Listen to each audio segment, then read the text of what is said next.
어제 일요일인데도 불구하고 국민의힘은 긴급 중앙윤리위원회가 열렸죠. 그래서 그 어제 이르면은 이준석에 대해서 징계 결정이 나올 수도 있다 싶었는데 그건 아니고 이제 이준석에 대해서 징계 절차를 개시한다. 이게 이제 공식 입장이 어제 이양희 그 윤리위원장이 이제 기자들한테 공식적으로 밝혔습니다. 그래서 아무튼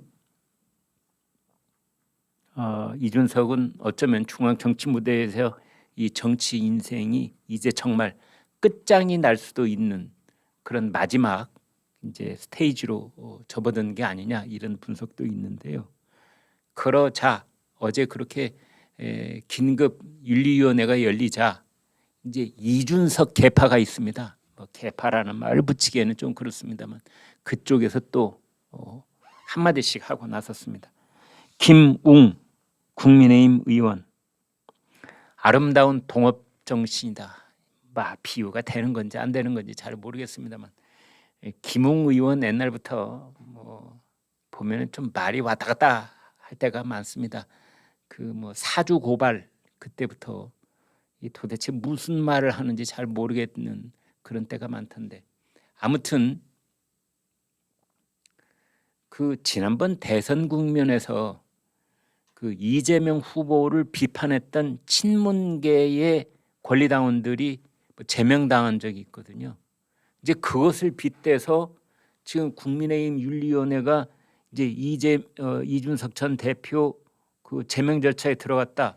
이것이 똑같다 이겁니다. 그래서 동업자 정신이다. 말이면 다 말인 줄 알고 하는 모양인데 아니 그게 어떻게 같은 반열에 올릴 수 있는 동업자 정신입니까?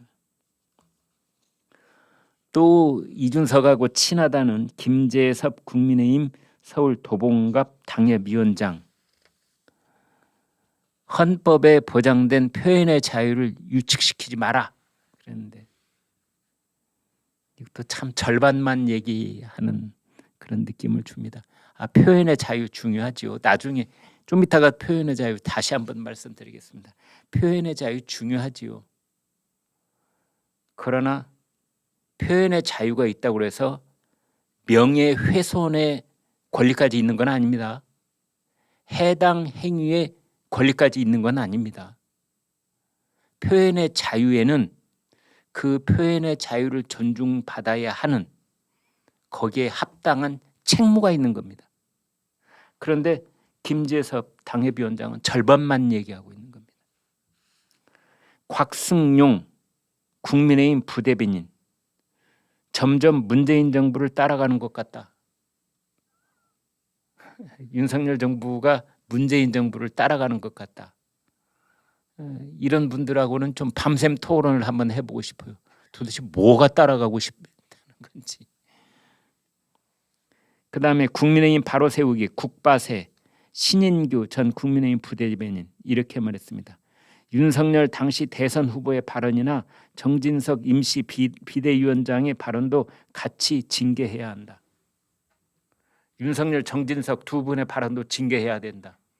이게 이제 그 맞물리는 물귀신 프레임이라고 하는 겁니다.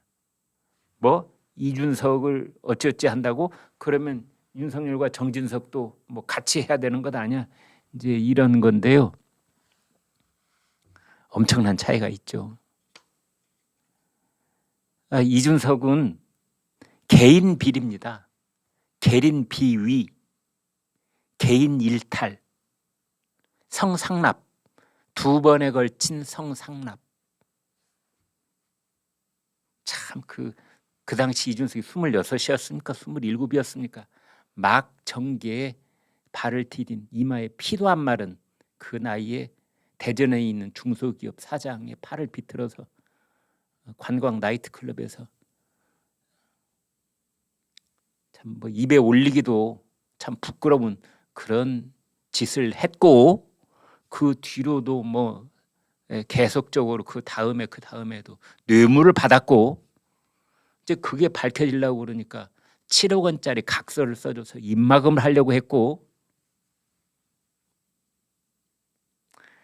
정말 어떻게 보면은 정상적인 국가요, 정상적인 정당이요, 그래도 일말의 양심이 있는 정치인이라면은 정말 나쁘끄러워서 지금 어딘가 숨어서 살 것 같습니다.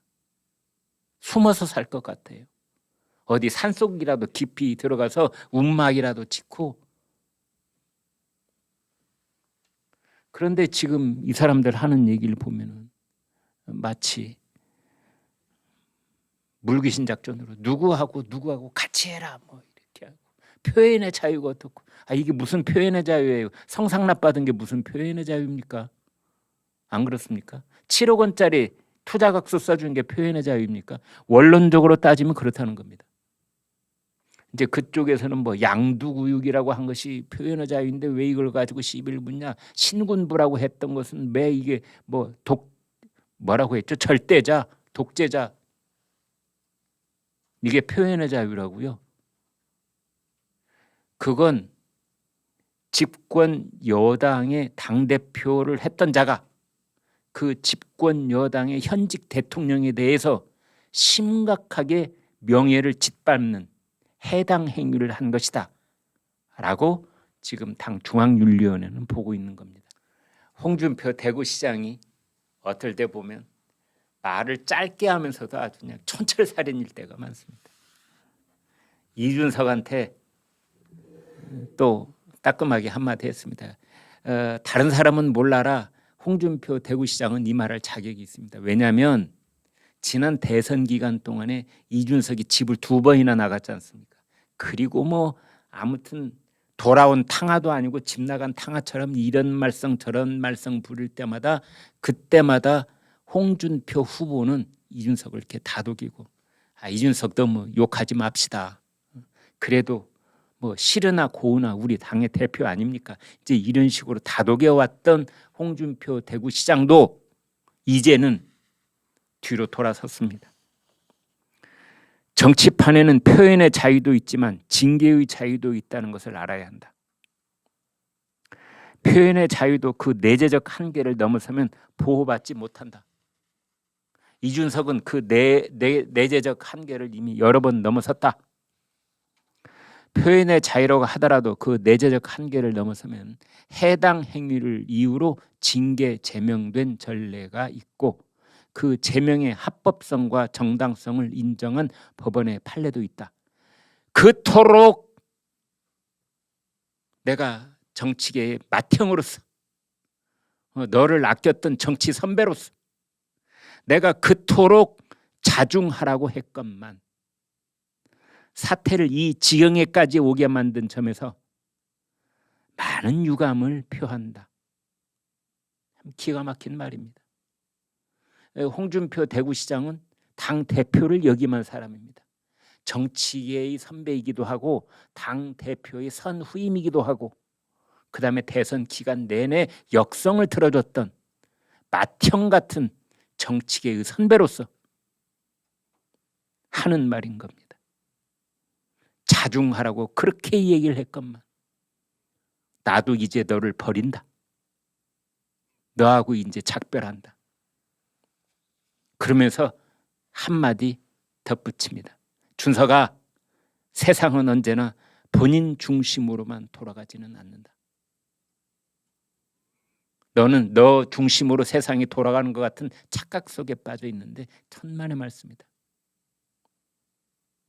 제가 잘 못하는 프로지만 한마디만 하겠습니다. 농브럴리즘이라는 프로 말이 있는데요. 이게 배꼽주의라는 말입니다.